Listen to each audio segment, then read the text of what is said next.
Hoje eu quero fazer umas críticas ao sistema vigente. E eu preciso que você pare e preste muita atenção naquilo que eu vou falar. Eu não quero que você concorde comigo, mas que você pense.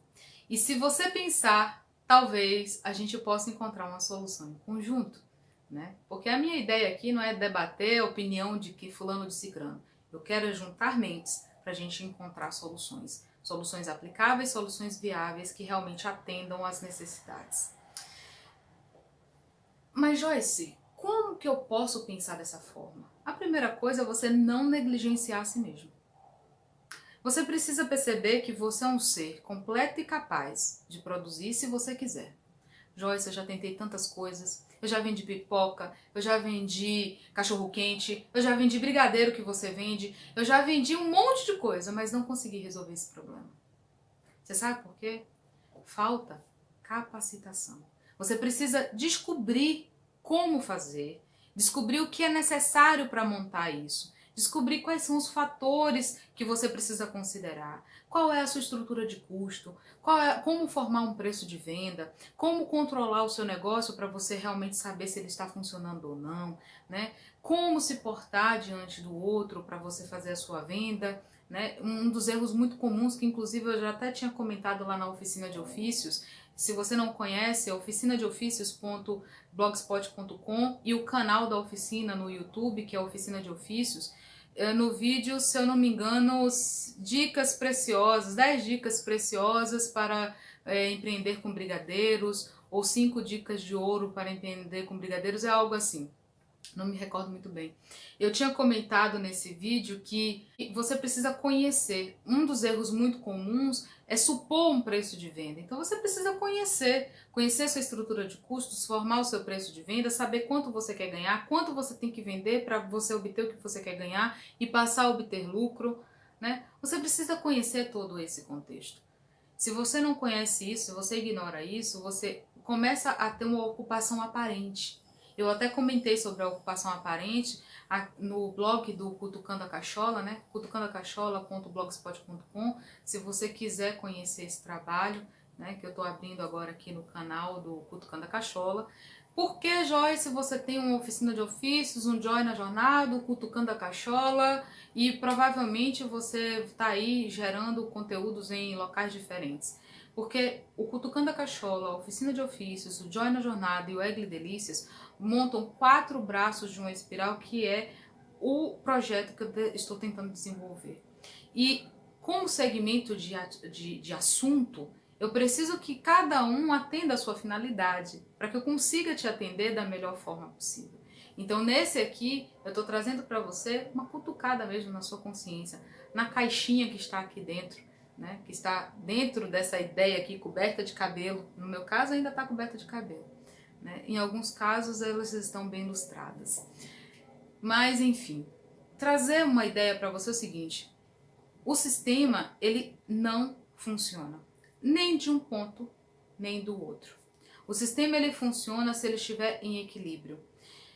Como você prova isso? Quais são as reflexões que você faz? É muito simples. Quando Adam Smith pensou no liberalismo, Adam Smith, para quem não sabe, é tido como o pai do liberalismo. Ele pensou o seguinte: basicamente, além de tantas outras coisas, sobre a forma como seria promovida a justiça social, né, no sentido de cada um produzindo e atendendo a sua finalidade, no final das contas todos cooperam para o bem-estar da sociedade, né, do indivíduo, do ser humano como um todo. Ele pensou no seguinte: ele disse que se eu tenho um aumento na concorrência do produto, esse valor ele vai reduzir. E automaticamente ele esperava que as remunerações aumentassem.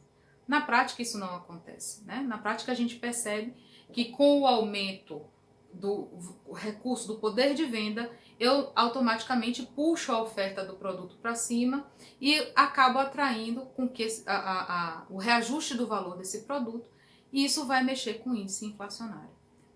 Um produto não é capaz de derrubar a economia, mas vários produtos acabam fazendo uma mudança interessante.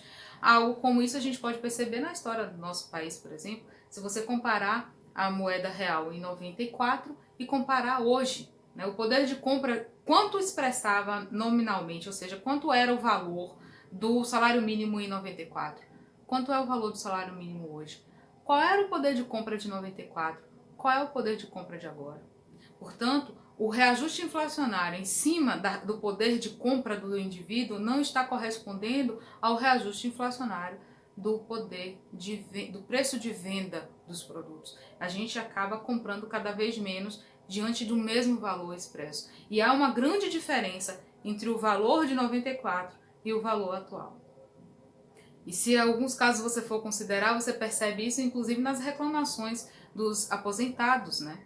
Os aposentados, eles dizem assim, eu aposentei por 10 salários, hoje eu recebo 2. Né? Não é porque ele reduziu a quantidade de salários, diminuiu o poder de compra deles. Eles não conseguem mais ter o mesmo poder de compra de quando eles se aposentaram. E nisso fica muito claro que o sistema liberal, livre, né? Livre de intervenção do Estado, não funciona, não é capaz de realmente resolver essa equação. Porque uma vez que eu tenho mais poder de compra, normalmente eu amplio, eu puxo para cima, eu aumento a oferta, né, de produto, e isso vai mexer com os índices inflacionários. E aí é um problema para economista resolver, e eu não sou economista. A minha preocupação está em como essa forma de funcionar acaba também refletindo a ideia da estrutura de custo, e quando uma decisão de eu vou migrar tal fábrica de tal lugar para tal lugar porque ali está um custo menor. Então, quando eu faço esse movimento, eu deixo para trás um rastro de abandonados por aquela fábrica, um rastro de pessoas que muitas vezes acaba incapacitada para exercer outra atividade. Também quando eu penso no Estado como capaz de resolver todos esses problemas, eu causo uma outra distorção. Se a gente observar nas economias onde centralizaram recursos e poder, como por exemplo aconteceu com a China, né, com a antiga União Soviética, eles fecharam, o que acontece hoje com a Coreia do Norte, eles fecharam a sua economia para o mundo e tentaram sobreviver em si mesmo. E a economia em si não era capaz de suprir todas as necessidades dos indivíduos, porque cada vez mais que você tem mais indivíduos, você tem mais necessidades. Um bom exemplo disso é o índice populacional da China, que ele amplia mesmo depois de algumas catástrofes e cada vez mais essa necessidade de consumo aumenta e força com que o governo busque resposta fora dele. Né, ampliando locais de produção, comprando produção em outro lugar, redistribuindo as coisas que são mais baratas para poder comprar e produzindo aquilo que para eles é mais caro para poder equilibrar a balança comercial. Mas quando eu olho por essa ótica, eu percebo o seguinte, a China ela realmente começou a funcionar a partir do momento que ela se abriu para o capitalismo. Portanto, um sistema como aquele pensado anteriormente não funciona, não é eficiente. Eu não tenho como pensar em uma solução em cima de um sistema que, mesmo fechado a um nível menor ou a um nível maior, não resolve, não dá resultados. Então eu tenho que abandonar essa ideia se ele precisa abrir para funcionar direito. Né? Ele já demonstra a sua ineficiência, a sua inaplicabilidade a partir do momento que ele, para funcionar, ele tem que se abrir. E nesse movimento de para funcionar ele teve que se abrir, a China inundou o mercado com produtos abaixo do valor, né? Abaixo da concorrência, né? Produtos que até hoje eles acabaram levando rótulos de produtos que não satisfazem realmente a qualidade. Há um custo de botar a condição do trabalho e de vida da sua população lá embaixo, né? Trabalhando horas imensas sem nenhuma segurança, né? Com muita disputa por postos de trabalho. Hoje em dia eu não sei como é que é a realidade no interior da China, mas com certeza não é da melhor forma que a gente poderia esperar de uma economia equilibrada. Porque se você tira a China do contexto capitalista, ela não consegue atender às suas necessidades. Da mesma forma, quando eu olho para isso, eu percebo que ao inundar o mercado, ela atendeu uma demanda que existia, que era exatamente a necessidade de consumo de produtos que ao menos satisfizessem a ideia de serem equivalentes aos produtos top de linha. Portanto, há uma necessidade de equalizar essa questão, que aí também eu deixo para a galera que é especialista nessa área. Quando eu olho para as economias ditas liberais, eu percebo que nenhuma delas é liberal. Na realidade, até a que era fechada, ela não é fechada, né? Todas elas se tornaram economias mistas, elas participam de um sistema misto. E uma das coisas que mais causa distorções no sistema misto é exatamente você tentar colocar um dispositivo que não conversa com o sistema que opera. Num sistema de computador, por exemplo, né? Vamos falar aqui, um sistema eletrônico que gere esses eletrônicos que a gente usa. Quando a gente bota um aplicativo que não conversa com a linguagem do sistema operacional, ele não reconhece, ele dá bug, ele causa problema de toda forma. Não é? A mesma coisa. Quando eu coloco um dispositivo que não funciona em um sistema diferente, eu tenho um sistema capitalista, estou querendo colocar nele dispositivos não capitalistas. Não vai funcionar, vai criar distorções. Então, qual é a solução que eu entendo? É capacitar o ser humano para ele ser capaz de produzir e atender às suas necessidades. Por quê? Porque eu não tenho como continuar centralizando recursos e desvirtuando as funções do Estado, né? Criando disfuncionalidades para o Estado, porque ele não é capaz de suprir tudo.